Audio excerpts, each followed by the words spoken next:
आदित्यनाथ ने बड़ा हमला किया है। एसपी, टीएमसी और आरजेडी के निशाने पर महाकुंभ विरोध करने वाले सनातन के खिलाफ हैं। उनकी तरफ से कहा गया महाकुंभ को लेकर दुष्प्रचार किया गया और संक्रमित विचार का उपचार नहीं हो सकता है। कुंभ को लेकर झूठा वीडियो दिखाया गया, ये आरोप यूपी के सीएम ने विपक्ष पर लगाए हैं। महाकुंभ लालू प्रसाद को फालतू दिखाई देता है। उन्होंने कहा कि सनातन को बदनाम करने वालों ने दुष्प्रचार किया है। सहयोगी श्री लालू यादव जी कह रहे हैं, अरे ये सब कुंभ का क्या कोई मतलब है, फालतू का कुंभ है। यानी सनातन धर्म के इस महायोजन को फालतू उनको दिखाई देता है। आप ही के और इनके एक और सहयोगी उससे भी 2 कदम आगे आकर के कहती हैं कि महाकुंभ मृत्यु कुंभ में बदल गया है। ये क्या है? ये क्या है? मल्लिकार्जुन खड़गे कांग्रेस के नेता अध्यक्ष कहते हैं कुंभ भगदड़ में हजारों लोग मारे गए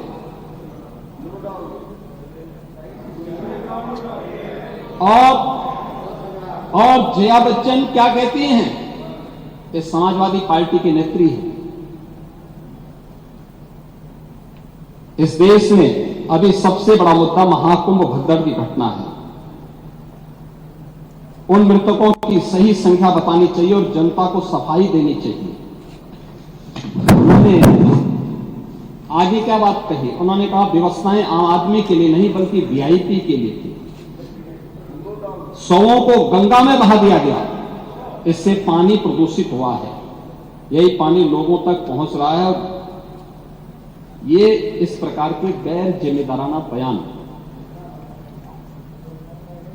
समाजवादी पार्टी, कांग्रेस, आरजेडी और टीएमसी के नेताओं के द्वारा सनातन धर्म के जुड़े हुए सबसे बड़े आयोजन के प्रति दिए गए। तो देखिए, कुंभ को लेकर अब वार पलटवार जारी है। जहां एक तरफ लालू प्रसाद की तरफ से इसको लेकर बयान दिया गया था, उसी का जवाब यूपी के सीएम योगी आदित्यनाथ ने दिया है। महाकुंभ पर विपक्ष के नेताओं के बयान भी अब लगातार सामने आ रहे हैं। क्या कुछ कहना है, आपको दिखाते हैं। मृत्यु कुंभ हो गए, महाकुंभ अभी नहीं बा बोललाम, मृत्यु कुंभ हो गए। क्या मांग करेंगे कुंभ में सर? जिस तरह से भीड़ बढ़ रही है, अरे सब कुंभ का क्या कोई मतलब है? फालतू है कुंभ। सच्चाई तो ये है कि भारतीय जनता पार्टी ने कुंभ में आग लगा दी, कुंभ की ही आग लगा दी। अरे भाई, गंगा में डुबकी लेने से गरीबी दूर होती क्या? आपको खाना मिलता पेट को? अरे जब बच्चा भूखा मर रहा है, बच्चा स्कूल में नहीं जा रहा है, मजदूरों को मजदूरी नहीं मिल रही है, तो ये लोग जाकर हजारों रुपए खर्च करके कंपटीशन पे डुबकियां मार रहे। तो महाकुंभ को लेकर ममता बनर्जी के बयान पर अब बीजेपी के राष्ट्रीय प्रवक्ता संजय मयूख ने जोरदार हमला बोला है। संजय मयूख ने कहा है कि एक धर्म विशेष को गाली देना विपक्ष की आदत हो गई है। उन्हें केवल भारत ही नहीं बल्कि पूरी दुनिया के लोगों से माफी मांगनी चाहिए और ये उनकी तरफ से कहा जा रहा है। दरअसल आपको बता दें कि महाकुंभ को लेकर वार पलटवार का दौर शुरू हो चुका है। जहां एक तरफ लालू प्रसाद के साथ ममता बनर्जी ने महाकुंभ को लेकर विवादित बयान दिया, तो उसके बाद अब इसका जवाब दिया जा रहा है। आस्था कुंठित हुई है और एक धर्म विशेष को गाली देना इंडी गठबंधन यानी घमंडिया गठबंधन की प्रवृत्ति बन गई है। कांग्रेस के अध्यक्ष कुछ कहते हैं, आदरणीय लालू प्रसाद जी कुछ कहते हैं। मतलब हिंदू धर्म को चोट पहुंचा के तुष्टीकरण की राजनीति में कौन सा मजा आता है इनको? ये क्यों इस तरह के बयान देते हैं? अरे एक भारतवर्ष ही नहीं अपितु विश्व में लोग महाकुंभ को आस्था की दृष्टि से देख रहे हैं, आस्थावान हैं लोग। कांग्रेस के लोग भी तो नहा रहे हैं, क्यों राजनीतिकरण कर रहे हैं? कुंभ को गाली देकर कोई वोट नहीं प्राप्त होने वाला। उनको क्षमा मांगना चाहिए। मेरा विनम्र निवेदन होगा इन नेताओं को कम से कम देश ही नहीं विश्व से एक बार क्षमा याचना करनी चाहिए, क्योंकि किसी धर्म विशेष पर इन्होंने कुठाराघात किया है, आघात पहुंचाया है। और देखिए, जेडीयू के वरिष्ठ नेता केसी त्यागी ने भी ममता बनर्जी पर निशाना साधा है। उन्होंने धर्म विशेष की भावना को ठेस पहुंचाकर तुष्टीकरण की राजनीति का आरोप लगाया है। धार्मिक आयोजन को इस तरह की संज्ञा देना संविधान के महत्वपूर्ण पद पे बैठे हुए किसी व्यक्ति के लिए शोभनीय नहीं। वो एक राज्य के प्रमुख हैं, वहां भी गंगा सागर है, उसमें भी लोग स्नान करते हैं, श्रद्धा से जाते हैं, काली का मंदिर है उसको पूजते हैं। तो इस तरह की अधार्मिक बातें कह करके वो किनको फायदा करना चाहती हैं, खुद का तो फायदा इसमें होने वाला है। वहीं आरजेडी के राज्यसभा सांसद मनोज झा ने महाकुंभ पर ममता बनर्जी और लालू प्रसाद के महाकुंभ पर दिए गए बयान का समर्थन किया है। मनोज झा ने कहा कि बयानों को गलत दिशा में मोड़ा गया। विपक्ष के नेता होने के नाते सवाल पूछ रहे थे। हो सकती है संदर्भ देखते नहीं हो, लेके उड़ गए चील कौवा की तरह। कष्ट नहीं हुआ कि हादसे में लोग मारे गए? कोई दुख नहीं हुआ ना? न्यू दिल्ली रेलवे जंक्शन पर लोग हताहत हुए, कोई दुख नहीं ना? कोई सवाल ना पूछे ना? आप महाराजा हो ना, आपसे कोई सवाल ना पूछा जाए? आपके पूर्व भी कुंभ था, आपके बाद भी होगा। आप अमृत पी करके सत्ता में नहीं आए हो। योगी जी और मोदी जी के पहले भी कुंभ होता था और आज भी होगा। मैंने सदन में कहा था, तब तो किसी ने नहीं कहा कि धार्मिकता और धर्मांधता का फर्क मत मिटाइए। और देखिए, बिहार में इसी साल विधानसभा के चुनाव होने हैं और इसको लेकर माहौल बनना अब से शुरू हो गया है। पटना में आरजेडी दफ्तर के बाहर बैनर और पोस्टर लगाए गए हैं। पोस्टर के माध्यम से जेडीयू और बीजेपी पर निशाना साधा गया है। और ये पोस्टर की तस्वीर आपके टीवी स्क्रीन पर आपको दिखा रहे हैं। चुनावी साल है, तो ऐसे में बिहार में अब से ही पोस्टर लगने शुरू हो गए हैं, जिसमें पोस्टर के जरिए निशाना साधा गया है सत्ता पक्ष के ऊपर। और ये पोस्टर जो है आरजेडी के कार्यकर्ता ने आरजेडी ऑफिस के बाहर लगाए हैं। और आपको बता दें कि बिहार विधानसभा चुनाव को लेकर अब लगातार बयानबाजी के साथ साथ पोस्टरबाजी भी शुरू हो गई है, जिसकी तस्वीरें अपने टीवी स्क्रीन पर आप देख पा रहे हैं। आरजेडी ऑफिस के बाहर ये पोस्टर लगाया गया है। तो आरजेडी दफ्तर के बाहर लगाए गए इस पोस्टर पर अब बीजेपी और जेडीयू के नेता भी पलटवार कर रहे हैं। अपराध नियंत्रित है, इसका बिहार को एहसास है, लेकिन राष्ट्रीय जनता दल का चरित्र क्या है? जिनको भारत रत्न दिए जाने की वकालत कर रहे हैं, उनके शासनकाल में 118 नरसंहार, 67,249 हत्या, 12,827 बलात्कार की घटना, 5,243 फिरौती के लिए अपहरण होता था। राजद नेताओं ने पोस्टर के जरिए नया जुमला फेंका है। रटी रटाई बातों को जनता के सामने फिर परोसकर उन्हें लुभाने की कोशिश की है, लेकिन जो पब्लिक है सब जानती है। भाई बहन सम्मान योजना का स्लोगन बिहार की बहनों के गले के नीचे से नहीं उतर रहा है। जिस राजद सुप्रीमो के घर में बहू की इज्जत नहीं, शादी कर घर से निकाल बाहर किया, उसकी पार्टी के नेता के मुंह से भाई बहन के सम्मान की बात हास्यास्पद है। वहीं नालंदा के कन्वेंशन सेंटर राजगीर में आरजेडी का एक दिवसीय कार्यकर्ता दर्शन एवं संवाद कार्यक्रम आयोजित किया गया, जिसमें तेजस्वी यादव सहित आरजेडी के कई नेता शामिल हुए। संवाद कार्यक्रम के दौरान तेजस्वी यादव ने माई बहन योजना, 220 यूनिट मुफ्त में बिजली देने सहित कई योजनाओं पर चर्चा भी की। वहीं तेजस्वी यादव ने मुख्यमंत्री नीतीश कुमार की प्रगति यात्रा को दुर्गति यात्रा बताते हुए राज्य सरकार पर निशाना साधा। और क्या कुछ कहा है, आपको दिखाते हैं। आप गाड़ी खरीदते हैं तो उसका 15 साल से ज़्यादा उस गाड़ी को चलाने की इजाज़त नहीं दिया जाता है। क्यों? क्योंकि गाड़ी जो है खटारा हो जाता है, प्रदूषण फैलाता है, बार बार सर्विसिंग की ज़रूरत पड़ती है, फिर भी ठीक नहीं होता है। तो जब सरकार 15 साल जो गाड़ी है उसकी इजाज़त नहीं देती उससे ज़्यादा चलाने की, तो ये सरकार को 20 साल हो गया है। तो जनता भी इस बार देख रही है कि अब सरकार जो है किसी काम की नहीं है। मुख्यमंत्री केवल चेहरा है, चंद अधिकारी और चंद नेता अपने लाभ के लिए इनके चेहरे का इस्तेमाल कर रहे हैं। और सीएम नीतीश कुमार आज प्रगति यात्रा के दूसरे चरण में सासाराम पहुंचे थे। मुख्यमंत्री ने आज जिले को 1369.86 करोड़ की योजनाओं की सौगात दी है। इसके साथ ही चेनारी में लगभग 50 करोड़ की लागत से Durgavati eco tourism and adventure hub का शिलान्यास किया। सीएम ने मल्हीपुर में जीविका पुस्तकालय, आंगनबाड़ी केंद्र, डाकघर, तालाब सहित कई योजनाओं का उद्घाटन और शिलान्यास किया है। इसके बाद सीएम ने अधिकारियों के साथ समीक्षा बैठक भी की है।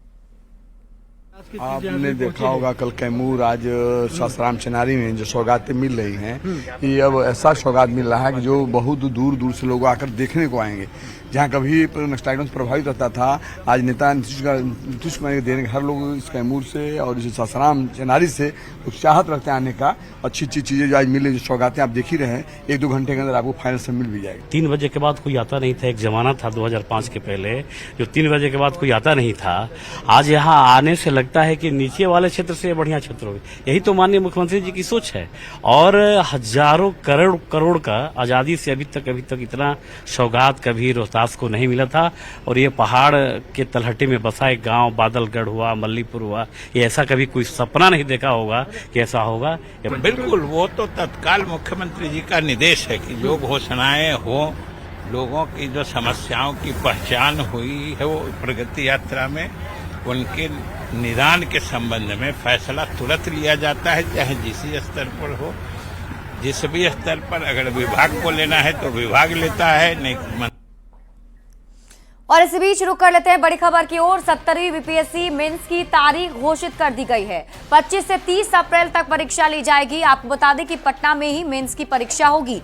21 फरवरी के लिए आवेदन दिए जाएंगे और आयोग की वेबसाइट पर आवेदन की जानकारी पूरी ली जा सकती है। bpsc.bihar.gov.in पर जानकारी आप ले सकते हैं। तो बड़ी खबर आपको बता रहे हैं, 70वीं बीपीएससी मेंस की तारीख घोषित कर दी गई है। और जैसा कि आपको बताया, एक तरफ जो अभ्यर्थी हैं बीपीएससी 70वीं की पीटी परीक्षा को रद्द कराने को लेकर प्रदर्शन कर रहे हैं, तो वहीं दूसरी तरफ बीपीएससी ने अब मेंस की तैयारी शुरू कर दी है। 25 से 30 अप्रैल तक परीक्षा होगी और पटना में ही मेंस की परीक्षा ली जाएगी। 21 फरवरी के लिए आवेदन लिए जाएंगे और आयोग की वेबसाइट पर आप पूरी जानकारी देख सकते हैं। 70वीं बीपीएससी की पीटी की परीक्षा को रद्द करने की मांग को लेकर के लगातार पटना में विरोध प्रदर्शन देखने को मिलता रहा है। इस बीच जो है अभ्यर्थी जो हैं वो बीपीएससी के जो कार्यालय है, जो हमारे पीछे देख रहे हैं, यहाँ आकर के खूब विरोध प्रदर्शन किए थे और पुलिस ने लाठियाँ भी चटकाई थी, जिसके बाद खूब सियासत भी देखने को मिली, राजनीति भी खूब हुई। और बताते ये चले कि इस बीच बीपीएससी जो है वो मेंस की परीक्षा जो होनी है उसकी तारीखों का ऐलान भी कर दिया है। और ये परीक्षा जो है वो 25 अप्रैल से लेकर के 30 अप्रैल के बीच में होगा और परीक्षा के फॉर्म फिलअप की तारीख जो है वो 21 तारीख यानी कि 21 फरवरी से ही जो है वो फॉर्म फिलअप होने लगेगा। और इसको लेकर के पूरे तौर पे बीपीएससी ने तैयारी कर ली है। और बताते ये चले कि लगातार जो अभ्यर्थी हैं उनका विरोध प्रदर्शन जो है वो पटना में अभी भी देखने को मिल रहा है। और अभ्यर्थी लगातार जो है वो मांग कर रहे हैं कि जो पीटी की परीक्षा हुई है, 70वीं पीटी की परीक्षा जो हुई है उसमें गड़बड़ी हुई है और उसे रद्द करने की मांग जो है वो लगातार कर रहे हैं। बताते ये चले कि विपक्ष भी इस पूरे मामले पे लगातार सरकार को घेरता नजर आया है। नेता प्रतिपक्ष हों या दूसरे जो नेता हैं विपक्ष के, छात्रों के समर्थन में खूब कह सकते हैं कि सरकार को घेरने की कोशिश उनके द्वारा किया गया। लेकिन बीपीएससी की तो बीपीएससी जो है इन चीज़ों से इतर होकर के जो अपना काम है वो लगातार कर रहा है। लेकिन सबसे बड़ा सवाल है कि क्या जो अभ्यर्थी नाराज हैं, पीटी की परीक्षा को रद्द करने की मांग कर रहे हैं, वो मेंस की परीक्षा को शांतिपूर्वक तरीके से होने देंगे? अगर नहीं होने देते हैं तो बीपीएससी की तैयारी क्या होगी? ऐसे जो आंदोलन छात्र हैं जो विरोध प्रदर्शन कर रहे हैं उनके खिलाफ किस तरह का एक्शन जो होगा वो सरकार का देखने को मिलेगा। अमित कुमार, न्यूज़ 18 पटना। और एक खबर आपको नवादा से बताते हैं, जहां परीक्षा केंद्र में प्रवेश का समय समाप्त होने के बाद परीक्षार्थी जबरन परीक्षा केंद्र के अंदर जाने की कोशिश कर रहे थे, जिसका वीडियो सोशल मीडिया पर वायरल हो रहा है।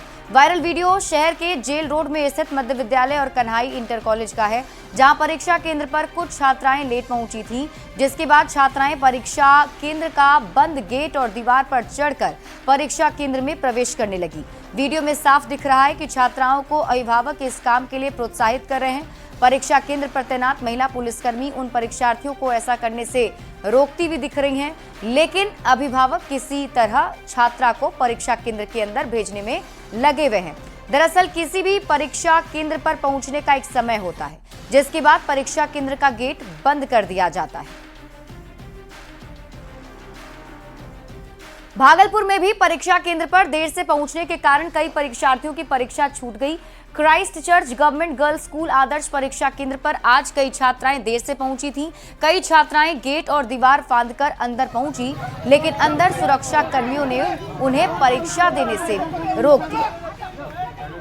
और ये तस्वीर हम आपको दिखा रहे हैं उस वक्त की जब परीक्षार्थी अंदर जाने की कोशिश कर रहे थे। वैसे आपको बता दें कि पहले से ही गाइडलाइन जारी किया गया था कि आपको परीक्षा शुरू होने से आधे घंटे पहले ही पहुंचना होगा, नहीं तो फिर गेट बंद कर दिया जाएगा। और अगर आप इस तरीके से दीवार फांदकर या गेट फांदकर अंदर जाने की कोशिश करते हैं तो इसे आपराधिक कृत्य माना जाएगा। देखिए, बीपीएससी अभ्यर्थियों के प्रदर्शन पर सत्ता पक्ष और विपक्ष अब आमने सामने आ चुका है। विपक्ष का आरोप लगा रहा है कि सत्ता पक्ष के साथ मिलकर बीपीएससी ने सेंटर मैनेज किया है, जबकि सत्ता पक्ष इस तरह के आरोप को बेबुनियाद बता रहा है। में परीक्षा दिए थे जो प्रचारित थे, उसमें 98% या 93% लोगों ने परीक्षा दे दी है। 6-7% लोग हैं, ये कहीं ना कहीं प्रायोजित रूप से कुछ पार्टियां हैं जो चाह रही हैं कि कुछ मुद्दा नहीं मिल रहा है तो इसको पीछे से बल दे रहे हैं अप्रत्यक्ष रूप से। कहीं कोई बीपीएससी के जो स्टूडेंट हैं वो परीक्षा ऑलरेडी दे चुके हैं, उनको कोई ना डिमांड है और न कहीं उनको बिहार सरकार से न कोई शिकायत है। ये पहली बार इतिहास में हम लोग देखे जहां परीक्षा में धांधली सरकार ने स्वीकार किया, लेकिन उस परीक्षा को रद्द नहीं किया। जाहिर है कि इस मामले में भारी पैमाने पर भ्रष्टाचार हुआ है। सत्ता में बैठे हुए लोगों ने पैसे लेकर के बीपीएससी सेंटरों को मैनेज किया है। लोग कहते हैं कि अगर कुछ करने का जज्बा और जुनून हो तो तमाम चुनौतियों के बावजूद मंजिल मिल ही जाती है, और कुछ ऐसा ही कर दिखाया है दरभंगा के मंजय लाल सदा ने। आज उनकी चर्चा न सिर्फ जिले में बल्कि पूरे बिहार में हो रही है। ये रिपोर्ट देखिए।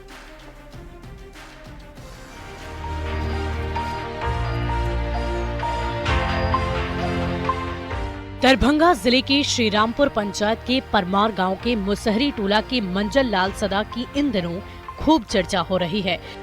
उन्होंने गरीबी और तमाम चुनौतियों के बावजूद बीपीएससी परीक्षा पास कर अब शिक्षक बन गए हैं। मुसहर समाज से आने वाले संजय का घर जरूर कच्चा है, लेकिन उनके इरादे पक्के थे, जिसकी बदौलत अब वो शिक्षा के अलख को जगाएंगे। बीपीएससी टीचर 1 to 5 में मेरा नियुक्त हो गया है। काउंसलिंग होगा, उसके बाद पोस्टिंग हो जाएगा। मंजय के माता पिता ने खेतों में मजदूरी कर बेटे को पढ़ाया, खुद कष्ट उठाया, लेकिन बेटे को पढ़ने के लिए शहर भेजा। आज उनकी माता बड़े गर्व से बताती है, उन्होंने अपने बेटे को मजदूरी करके पढ़ाया है। रोपनी कमाई करे चल जाए छलिए, कटनी खोटनी करे चल जाए छलिए, कहियो 100 भेल, कहियो 150 भेल, इन तक का से लड़का के पढ़े लिए। मुसहरी टोला के ज्यादातर लोग रोजी रोटी के लिए दूसरे शहर जाते हैं, लेकिन मंजय ने शिक्षा को महत्व दिया, जिससे इलाके के लोग भी गौरवान्वित हैं। महादलित का एक टोला है जहां पर शिक्षा का घोर ही अभाव था। शिक्षा नाम की लौ, यह प्रथम बच्चा है मेरा जो शिक्षा का लौ इस टोले पर जगाया है। समाज के आखिरी पायदान पर खड़े मंजय लाल सदा अब शिक्षक बनकर इलाके में शिक्षा की अलख जगाना चाहते हैं, ताकि मुसहर टोली के बच्चे भी पढ़ लिख कर कुछ बने, जिससे आने वाली पीढ़ी का भविष्य उज्जवल हो सके।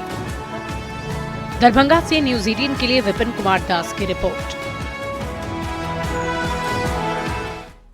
और फिलहाल इस बुलेटिन में अभी के लिए बस इतना ही। आप देखते रहिए न्यूज़ 18 बिहार।